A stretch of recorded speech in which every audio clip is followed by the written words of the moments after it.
Hello， 大家好，我是议员。该问的问题还是来了。那因为近期贝利沙流还有新的理查他妈已经出现了。OK， 艾莉诺啊，不是理查他妈。那么会不会影响到目前的搭配？然后如果你真的要去培养贝利的话，要怎么样搭配？我目前是在使用这2个账号，那其中一个账号大家也比较熟悉，就是全部都是骑兵的账号，不管是兵种、装备、军器，还有觉醒的统帅，全部都是骑兵的。所以也是顺便跟大家分享一下，如果我之后搭配骑兵的话，要怎样去搭配。我还有另外一个账号是切对搭配的，所以可以跟大家分享一下，如果我之后切对搭配的话，要怎么搭配。那么我在之前就有做过一个影片说过为什么大家都嫌弃贝利不喜欢贝利的原因，那么在这里就不详细的解说。至于艾莉诺，它的定位其实也很明确的，它是一个驻防统帅，那假设说你要用来野战的话是没有必要的。目前骑兵是已经足够搭配了，没有必要去培养艾莉诺，除非你真的要培养其中一个，那你肯定是培养贝利而不是艾莉诺。所以这一次的第9代骑兵，假设你没有打算要去驻防，你就可以直接舍弃掉艾莉诺了。我在之前的影片中也是有跟大家解释过它的技能。假设你想要把艾莉诺发挥到极致的话，就是你必须要用围殴部队同时围殴集结，然后你的集结部队正在打着你的艾莉诺，这样才会发挥出最大的效果。也就是说，一定要保护着你现在正在驻防的那根旗帜。这个环境其实比较适合打关卡的时候，当对方的集结过来就马上去围殴，或者是奥西里斯联赛埃及之战的时候才会比较常用到。不过我相信一般的车头都是会去培养的，所以这个东西呢，其实我们也不用顾虑这么多。不过我本人还是会觉醒啦，不管怎样都好。至于贝利需要去培养的玩家，包括出3队骑兵的玩家、骑兵玩家、围殴玩家、大哥、不缺镜头的玩家，还有联赛成员们需要去培养。那当然你是扫田的玩家也是可以去培养，但是我觉得没有必要为了去扫田而特意去培养贝利啦。除了刚刚我所提到的那几位玩家之外，其他的玩家都不需要去培养贝利。还有就是最近有不少的主播使用模拟器去测试新的统帅出来的报告，那我不确定他们是不是为了要帮官方去推广统帅啦，但是我认为模拟器的报告是不准确的。像是我们刚刚就已经有讲过了，贝利它的定位就是在围殴，然而模拟器的报告只是打单体的目标，没有算上全体的效益。这里我做一个简单的例子，现在你拿威廉出来单挑的话，打谁都是输的，那为什么威廉还要保留在我们的队伍里面？不过一方面也是因为没有其他统帅可以搭配啊，所以才选择威廉啦。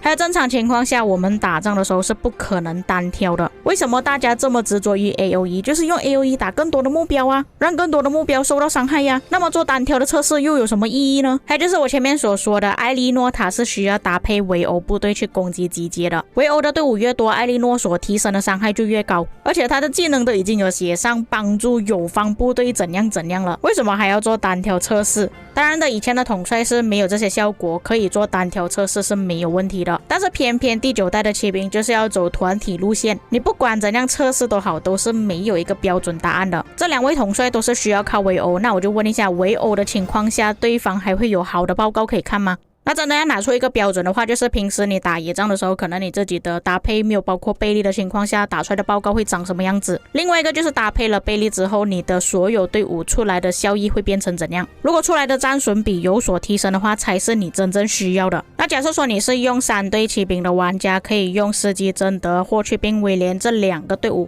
基本上是不变的，加入第3队的时候才需要用到项羽、贝利。我的理由除了是为了要平均分配 AOE 之外，还有就是考虑到围殴旗帜的必要性。像是我刚刚所提到的3队队伍，你都已经可以出到3队了，那顾名思义，有可能你也是需要围殴旗帜。这3个组合除了霍去病、威廉之外，另外2个都是可以围殴旗帜的，也不需要特意去换统帅，或者是重新搭配过，或者换装备。但假设说你的目标是集结部队的话，其实这3队部队都是可以围殴集结的。我的另外一个理由就是，如果项羽跟贝利死掉的话，其实不会太心痛。像贞德跟贝利他们是群体效益的，少了贞德跟威廉损失会比较大，反而项羽、贝利会比较注重在自己的效益。就像我之前的影片所说的，假设贝利的觉醒技能是有 AOE， 然后打到的部队受到的所有伤害都会提升，那样的话贝利才需要重点保护，可惜他并不是。像我使用7队搭配的账号是使用3队骑兵、2个工兵、2个步兵了。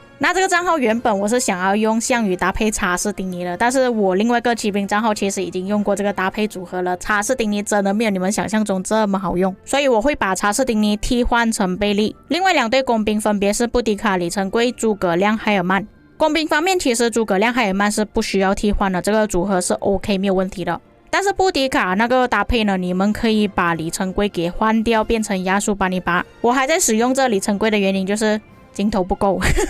所以我的原因也是很真实啦，大家都是一样的。所以亚速808，如果你们真的要野战使用，是必须要觉醒的。已经有测试过它觉醒跟没有觉醒的效果了，明显在觉醒之后表现是比没有觉醒还要更强，并且它的觉醒技能连副将触发主动技能的时候也是可以触发的哦。说到这一点，其实艾莉诺的技能也是一样，副将的主动技能触发的时候也是可以触发到这个技能的。我在之前介绍技能的时候忘记提了。当然你们要替换里程碑，一方面也是有一些玩家会考虑到，哎呀，我不想要放弃里程碑啊，我都已经把它给觉醒了，为什么要浪费掉？这里就看玩家怎样去取舍，因为我看有一些玩家是出3队工兵了，布迪卡、里程碑、诸葛亮、尼布、亚速808搭配海尔曼，但是我个人其实并不是很喜欢用3队工兵啊，速度真的是太慢了。那么你们就把原本想要培养第9代骑兵的金头换去给工兵就行了。至于步兵没有其他的选择了，就是关羽、CP、刘彻，可以搭配很多个啦。其实刘彻、亚用塔里克、刘彻亚历山大、刘彻戈尔戈、刘彻查理马特，甚至你们使用兵无常势的话，还可以用刘彻搭配阿提拉，都是没有问题的。步兵最重要就是先把刘彻给觉醒。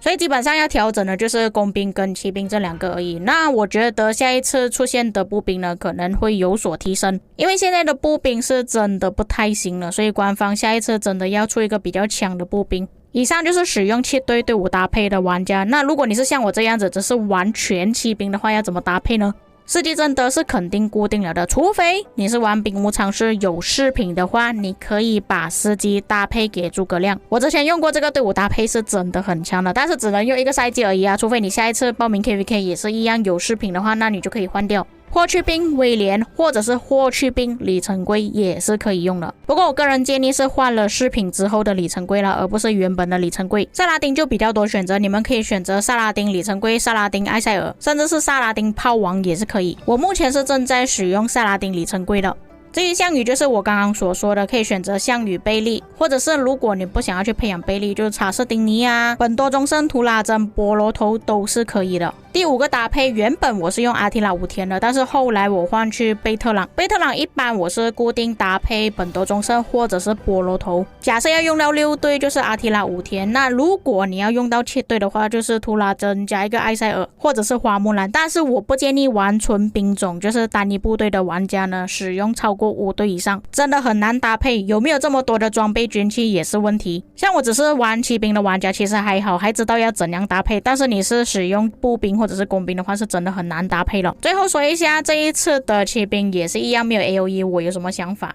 其实我没有什么太大的想法